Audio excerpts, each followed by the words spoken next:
Bueno, como les decía, está en curso el proceso de selección de quien encabezará a la Comisión Estatal de Derechos Humanos, una instancia que está responsabilizada de velar por las garantías individuales de todas y de todos nosotros. Usted tendrá una opinión, nosotros tenemos la nuestra, y por ello nos ha acompañado esta mañana María Luisa Núñez, que es la fundadora del colectivo La Voz de los Desaparecidos. María Luisa, muy buenos días. Buenos días, Fernando. Buenos días a todo el auditorio. Buenos días, bienvenida. María Luisa Gracias. decidió inscribirse desde su condición de la sociedad civil para participar en este proceso que definirá el Congreso del Estado. María Luisa, le preguntaría primero, ¿quién es María Luisa Núñez? Compártanos, por favor, su experiencia, porque hay mucha gente que no conoce lo que usted ha vivido. Muchas gracias. Pues decirles que María Luisa Núñez soy solo yo, una persona, una mamá, una madre de familia. Soy hija de personas, de gente campesina de la provincia. Tuve la fortuna, el privilegio de haber nacido ahí, en donde no hay privilegios, porque quizá eso me hubiese desconectado de toda la problemática que daña a nuestra sociedad. Yo soy madre de Juan de Dios Núñez Barojas. Mi hijo fue víctima de la desaparición. Hasta ahora no hay certeza si fue por particulares o una desaparición forzada, es decir, ejecutada por alguna de las policías, y no hay esta certeza porque no hay una investigación al respecto. ¿Hace cuántos años desapareció su hijo y cómo se llama su hijo? Mi hijo se llama Juan de Dios Núñez Barojas, fue desaparecido el viernes 28 de abril del 2017, cuando transitaba en territorio de mi municipio, Palmar de Bravo, Puebla, prácticamente a 15 minutos de mi pueblo. Mi pueblo es muy chiquito, se llama Tehuitzo. Mi hijo iba en compañía de dos amigos, Abraham y Vicente Basurto Linares. Los tres fueron desaparecidos bajo las mismas circunstancias. A raíz de esta situación, ¿Cuántos años para el momento tenían los tres? Mi hijo tenía 23 años, Vicente tenía 29 años. Vicente era un soldado activo. Al día de la desaparición estaba adscrito al 24 Regimiento en Tehuacán, Puebla. Y Abraham tenía 26 años, tenía experiencia de 7 años, también estaba adscrito al 24 Regimiento en Tehuacán. Y bueno, a ese momento ya estaba en un proceso de baja. Esto ocurre en 2017, dice usted. 28 de abril del 2017. En 2017, ¿qué partido gobernaba el Estado de Puebla? ¿Era Acción Nacional? Es correcto, el PAN. Es el momento en el que mayor actividad delictiva ocurría en esa zona de donde es usted originaria, producto del robo de combustible, ¿cierto? Es correcto. A partir de ese gobierno se detona el trasiego del huachicol de manera clandestina, y bueno, pues es una práctica que empieza desde los mismos agentes de la corporación Pemex. Son ellos los que externan las prácticas de cómo los horarios en los que corre el combustible y todo esto. Claro, por supuesto. La logística. Así es. Hablas que no hay una investigación abierta hoy en búsqueda de los tres chicos. ¿Por qué no la hay? Sí hay una investigación abierta, pero no hay una investigación en proceso. Es una carpeta de investigación abierta sin concluir, pero ahí quedó. Cabe puntualizar que después de prácticamente año y medio de la desaparición de mis muchachos, porque bueno, pues aunque yo no conocía en vida a Abraham y a Vicente, pero al ir con mis hijos, pues yo no podía iniciar una búsqueda solo por mi hijo. Claro. ¿no? Había otra madre que estaba con la angustia y la zozobra de no encontrar a sus hijos. Y entonces cuando yo hablo de esta desaparición, pues son mis muchachos, son mis jóvenes. A partir después de año y medio de no encontrar respuesta en las autoridades, principalmente en la entonces Fiscalía del Estado, no había otras instituciones, no había una comisión de búsqueda, no había una fiscalía especializada en búsqueda de personas desaparecidas, mejor dicho, en investigación. En fin, no había nada en materia de desaparición en el Estado de Puebla. Después de buscar apoyo de otras organizaciones, de colectivos en otros estados, porque en Puebla no había colectivos de búsqueda de personas desaparecidas en ese momento, me doy por vencida. Y entonces fundo el colectivo Voz de los Desaparecidos en Puebla.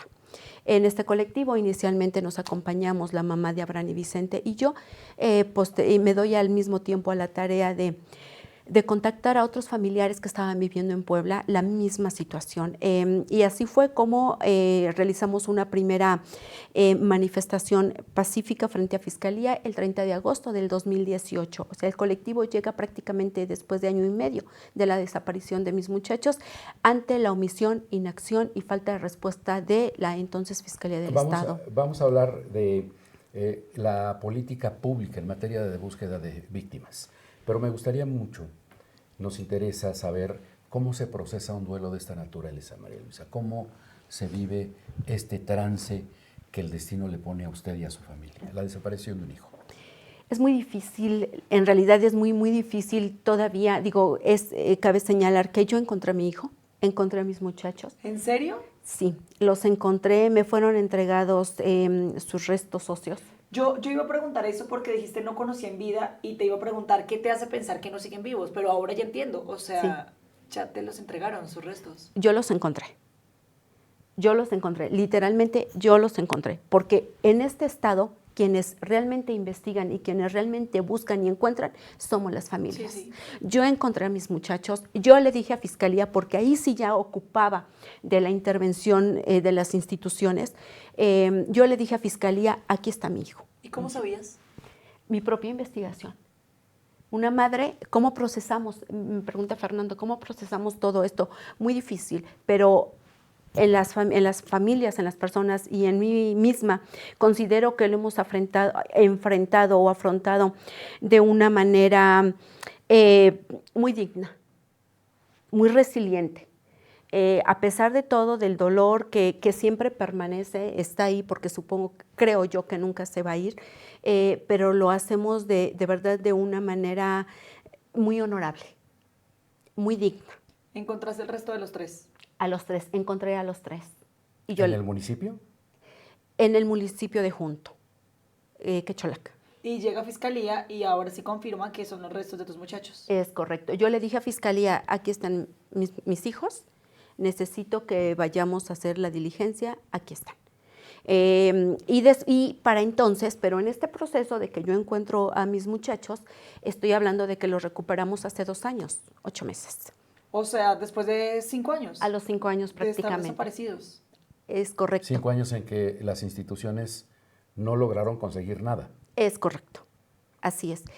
Pero en este inter que se da la fundación del colectivo, en materia de desaparición de personas, claro, no yo sola, sino a partir del colectivo y de los familiares que han participado, familiares que algunos permanecen, otros han transitado porque tienen que buscar otras estrategias que les puedan ser más efectivas para encontrar a sus familiares, otros familiares que ya han fallecido inclusive. A partir de esto, nosotros, a través del colectivo, literalmente yo arrastro lápiz a través de escritos, peticiones, porque todo lo hemos hecho de la manera más digna y la manera más prudente y a pesar de todo, de la manera más racional posible.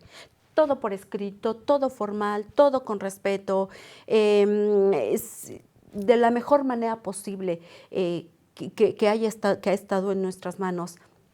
Y entonces impulsamos la creación de la Fiscalía Especializada para investigar la desaparición de personas que, dicho sea de paso, sigue resultando inoperante.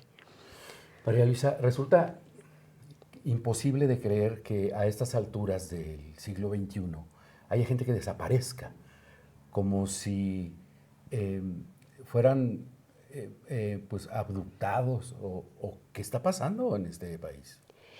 Mencionabas algo bien importante hace un momento, que fue a partir de este gobierno. Digo, antes no es que hubiéramos estado mejor, ¿no? ¿O sí? ¿No? Cuando pensamos que estábamos peor, resulta que estábamos mejor, ¿no?